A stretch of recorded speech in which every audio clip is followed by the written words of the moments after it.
Hello জনগণ, আসসালামু আলাইকুম। সবাইকে স্বাগত জানাচ্ছি টেকনিক ইজি এডুকেশনে। অষ্টম শ্রেণীর গণিতের নতুন আরও একটি ক্লাস নিয়ে হাজির হলাম এবং আজকের ক্লাসে আমরা দ্বিতীয় অধ্যায় অর্থাৎ দৈনন্দিন কাজে বাস্তব সংখ্যা চ্যাপ্টারের অনুশীলনীর 1 নম্বর, 2 নম্বর এবং 3 নম্বর অঙ্কটা সমাধান করব। আমরা সম্পূর্ণ অধ্যায়টা কিন্তু বিগত পর্বগুলোতে ধারাবাহিকভাবে সম্পূর্ণ শেষ করেছি বিস্তারিত আলোচনার মাধ্যমে। তোমরা নিশ্চয়ই সেই পর্বগুলো দেখে নিয়েছো। যদি না দেখে থাকো তাহলে অবশ্যই দেখে নাও, কারণ ওই ক্লাসগুলো না দেখলে বা ওই ক্লাসগুলো না দেখে থাকলে কিন্তু এই অঙ্কগুলো বুঝতে আমাদের একটু সমস্যা হতে পারে। সেজন্য আগে অধ্যায়ের যে ক্লাসগুলো আছে, অঙ্কগুলো আছে, সেগুলো আমরা একটু বুঝে আসবো, এরপর আমরা এই ক্লাসটা দেখব। তাহলে আমাদের আজকের ক্লাস হচ্ছে অনুশীলনীর 1 নম্বর, 2 নম্বর এবং 3 নম্বর অঙ্ক। তো প্রথমে আমরা 1 নম্বর অঙ্কটা দেখি। খুবই ইন্টারেস্টিং একটা অঙ্ক, যে ক্রিয়া প্রতিযোগিতায় একটি মজার খেলা হলো দীর্ঘলাভ। ওকে, ধরা যাক তোমাকে দীর্ঘলাভ প্রতিযোগিতায় 10 মিটার দূরের একটি দেয়াল ছুঁতে হবে, কিন্তু তুমি প্রতি লাফে শুধু অর্ধেক পথ যেতে পারবে।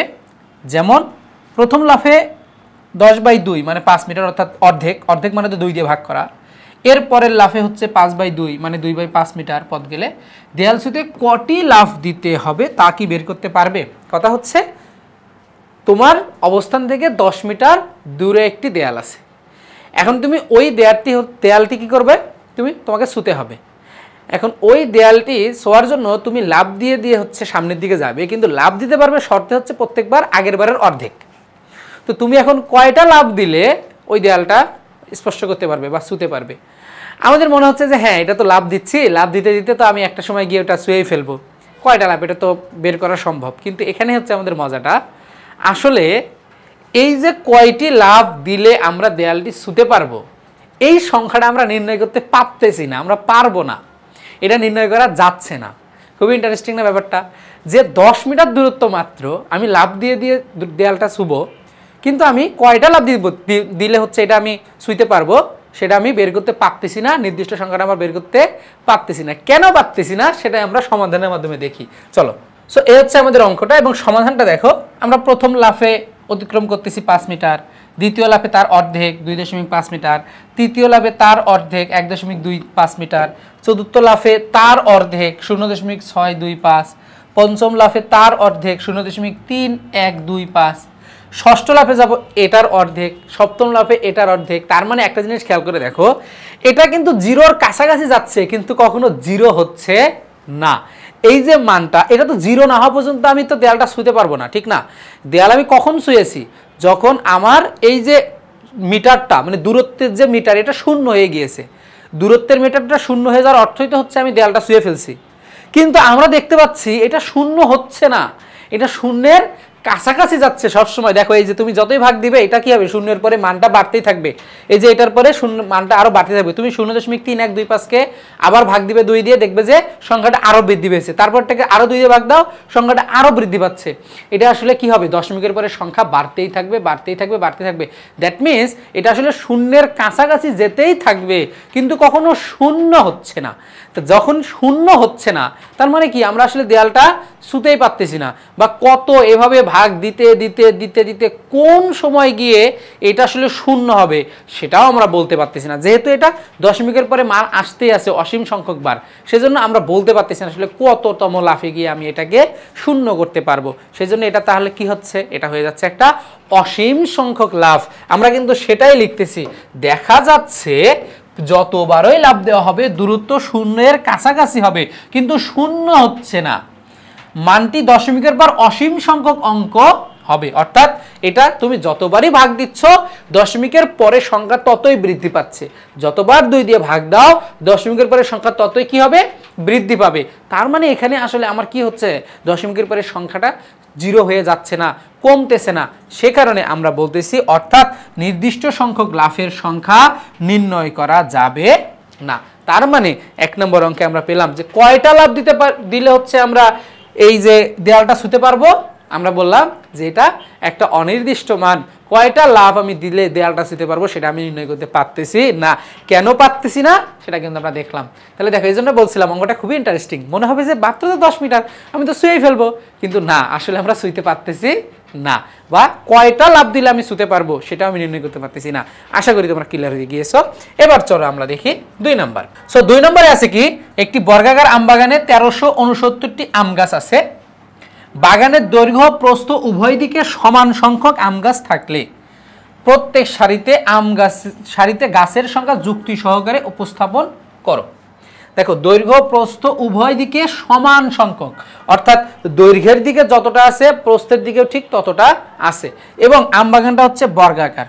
তাহলে এই যে 1369টা আম গাছ আছে, এটাকে যদি আমরা ওই আম গাছটার একটা ক্ষেত্রফল বিবেচনা করি, ধরে নেই, তাহলে দৈর্ঘ্য আর প্রস্থ তো সমান, ঠিক না?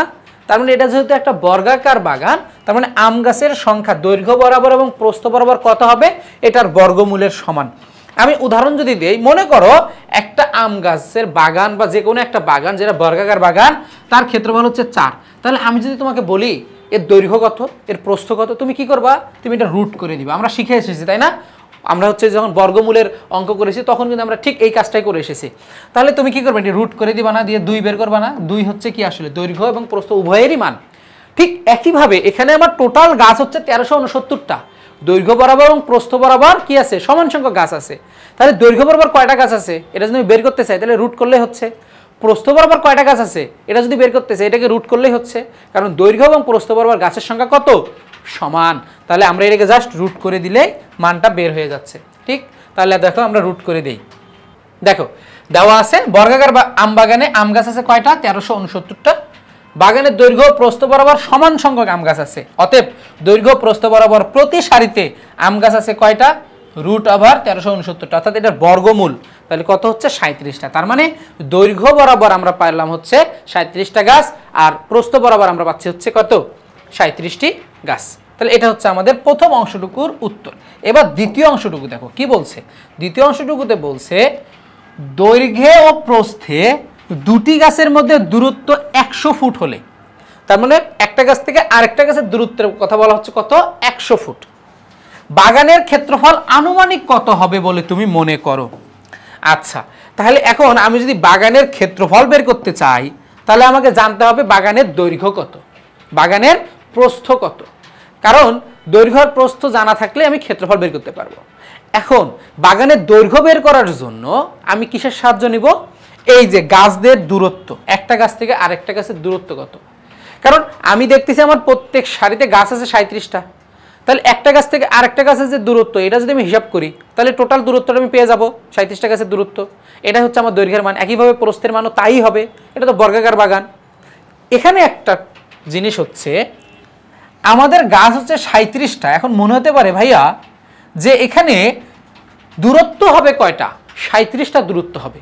আসলে তা না, আসলে তা না। কারণ এখন তুমি একটা জিনিস খেয়াল করে দেখো, মনে করো এটা একটা হচ্ছে কোনো কিছুর দূরত্ব। আমি এই জায়গায় কোনো একটা জিনিস রাখলাম, এই জায়গায় কোনো একটা জিনিস রাখলাম, এই জায়গায় কোনো একটা জিনিস রাখলাম, এই জায়গায় কোনো একটা জিনিস রাখলাম। দেখো তো আমি টোটাল কয়টা জিনিস রেখেছি? 4টা।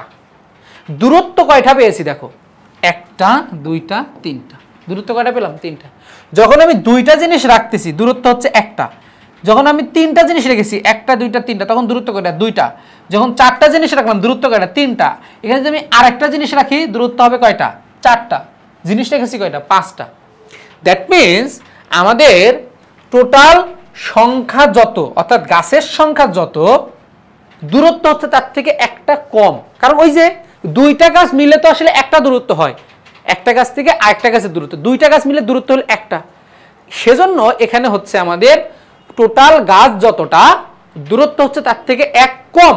তাহলে আমি টোটাল দূরত্ব পাচ্ছি হচ্ছে 36 অংশ, এবং প্রত্যেকটা দূরত্বের আমাদের মান হচ্ছে 100 ফুট।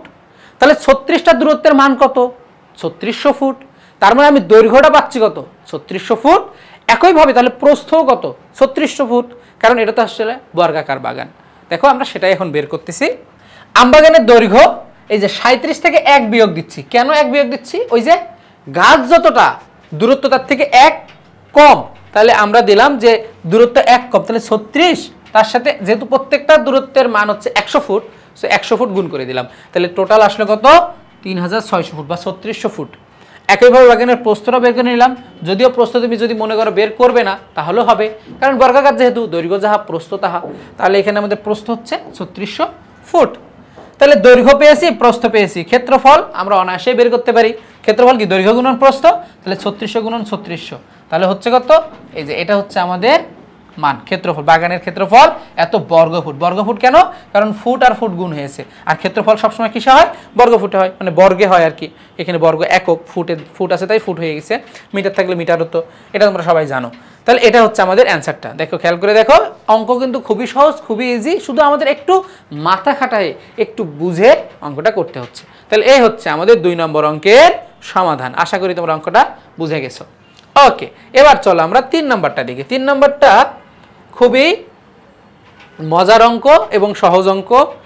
দেখো কি বলা হচ্ছে, 1 থেকে 100 পর্যন্ত সকল পূর্ণ সংখ্যার বর্গমূল ও পূর্ণ ঘন সংখ্যার ঘনমূল নির্ণয় করো। তার মানে 1 থেকে 100 পর্যন্ত যতগুলো পূর্ণ বর্গ সংখ্যা আছে সেগুলো আগে আমাদের নির্ণয় করতে হবে। এবার ওই পূর্ণ বর্গ সংখ্যাগুলোর বর্গমূল নির্ণয় করতে হবে। একইভাবে 1 থেকে 100 পর্যন্ত যত ঘন সংখ্যা আছে, পূর্ণ ঘন সংখ্যা, সেগুলো নির্ণয় করতে হবে। এবং ওই পূর্ণ ঘন সংখ্যাগুলোর আবার ঘনমূল কি করতে হবে? নির্ণয় করতে হবে। এখন একটা ইন্টারেস্টিং ব্যাপার দেখো, আমি যে পূর্ণ বর্গ সংখ্যা যেটা পাবো, যাকে বর্গ করে পাবো সেটাই তো হচ্ছে ওর বর্গমূল। তাহলে দেখো কিন্তু আলাদা আলাদা দুইবার আমাদের বের করে দেখালে ভালো, আর যদি না চাও একবারে দেখাবে তাও হবে। আমি আলাদা আলাদা করে দেখিয়েছি, দেখো ক্লিয়ার করে দিচ্ছি আমি। সো প্রথমে আমরা পূর্ণবর্গ সংখ্যাগুলো নির্ণয় করি। দেখো 1 থেকে 100 পর্যন্ত পূর্ণবর্গ সংখ্যাগুলো কি কি থাকবে? আমরা বর্গ করতেই থাকি 1 থেকে শুরু করে। তাহলে 1 এর স্কয়ার 1, 2 এর স্কয়ার 4, 3 এর স্কয়ার 9, 4 এর স্কয়ার হচ্ছে 16, 5 এর স্কয়ার 25, 6 এর স্কয়ার 36, 7 এর স্কয়ার 49, 8 এর স্কয়ার 64, 9 এর স্কয়ার 81, 10 এর স্কয়ার 100। এখন আমরা কিন্তু আর নেব না, 11 কিন্তু আর নেব না, কারণ আমাকে বলছে 100 পর্যন্ত থাকতে, তো 100 পর্যন্ত আমরা নিলাম। এখন একটা জিনিস, ইন্টারেস্টিং জিনিস খেয়াল করো তো, তাহলে 100 পূর্ণবর্গ সংখ্যা 10কে বর্গ করে পেয়েছি, তাহলে 100 এর বর্গমূল কত? 10। যাকে বর্গ করে পূর্ণবর্গ সংখ্যাটা পাওয়া যায় সেটাই বর্গমূল না? তাহলে আমরা কিন্তু এখানেই পেয়ে গেছি যে বর্গ সংখ্যা হচ্ছে 1 থেকে 100 পর্যন্ত পূর্ণবর্গ সংখ্যা কোনগুলা? এই যে 1, 4, 9, 16, 25, 36, 49, 64, 81, 100। এবং এদের বর্গমূল কত? 1, 2, 3, 4, 5, 6, 7, 8, 9, 10। এখানে কিন্তু একসাথে পেয়ে গেছি। কিন্তু তুমি যদি মনে করো এভাবে আলাদা করে দেখাবে, এই যে তাহলে পূর্ণবর্গ সংখ্যাগুলো আমরা এখানে নির্ণয় করেছি। এবার আমরা এসে বলতেছি যে ভাই, এই যে পূর্ণবর্গ সংখ্যাগুলোর যে বর্গমূল সেগুলো হচ্ছে আবার এগুলো। তাহলে আমরা বর্গমূল চিহ্ন দিয়ে আবার বের করেছি। একই জিনিস কিন্তু, যাহাই লাও তাহাই কদু এখানে চলে আসতেছে, ঠিক কিনা? একই জিনিস। সো আমরা শুধু উল্টিয়ে দিয়েছি যে এখানে পূর্ণবর্গ সংখ্যা কত? 1 ছিল, √1। তারপরে পূর্ণবর্গ সংখ্যা 4 ছিল, √4। পূর্ণবর্গ সংখ্যা 9 ছিল, √9। পূর্ণবর্গ সংখ্যা 16 ছিল, √16। একইভাবে √25, √36, √49, √64, √81, √100। দেখো এই মানগুলোই কিন্তু চলে আসলো। তাহলে আমরা পূর্ণবর্গ সংখ্যা পেলাম, তাদের বর্গমূলও পেলাম আলাদা আলাদা করে। কিন্তু তুমি যদি এখানে একসাথে দেখাতে চাও তারপরে কিন্তু হয়ে যাবে। Okay fine. এবার চলো ঘনমূল। তাহলে ঘনমূলে একইভাবে যে 1 থেকে 100 পর্যন্ত পূর্ণ ঘন সংখ্যাগুলোকে বের করতে হবে। তাহলে আমরা 1 এর ঘন পাচ্ছি 1, 2 এর ঘন 8, 3 এর ঘন 27, 4 এর ঘন 64। এখন যদি আমি 5 এর ঘন দেই, 5 এর ঘন হচ্ছে 125। তো 125 তো আমি নিব না, নিতে পারবো না। আমাকে বলা হয়েছে 1 থেকে 100 পর্যন্ত। সো আমরা 1 থেকে 100 পর্যন্ত ঘন সংখ্যা বা পূর্ণ ঘন সংখ্যা পাচ্ছি কয়টা? 4টা। 1, 8, 27 আর 64। এবং এদের ঘনমূলগুলো কি কি? 1, 2, 3, 4।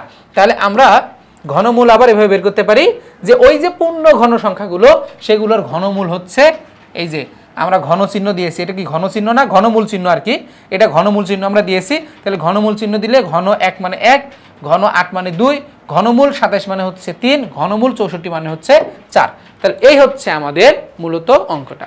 দেখো আমরা সবগুলো সংখ্যার 1 থেকে 100 পর্যন্ত সবগুলো সংখ্যার বর্গমূল, বর্গ সংখ্যা, ঘনমূল, ঘন সংখ্যা সব নির্ণয় করে ফেললাম। এই হচ্ছে আমাদের 3 নম্বর অঙ্কের সমাধান। আশা করি এটাও তোমরা বুঝতে পেরেছো। তাহলে অনুশীলনীর 1 নম্বর, 2 নম্বর এবং 3 নম্বর অঙ্ক আমরা আজকে সমাধান করলাম এবং এটাই ছিল আমাদের আজকের ক্লাস। পরবর্তী ক্লাসে পরের অঙ্কগুলো ধারাবাহিকভাবে সমাধান করা হবে। সেই ক্লাসগুলো দেখার আমন্ত্রণ জানিয়ে আজকের মধ্যে এখানে শেষ করতেছি। সবাই ভালো থাকবে। আল্লাহ হাফেজ।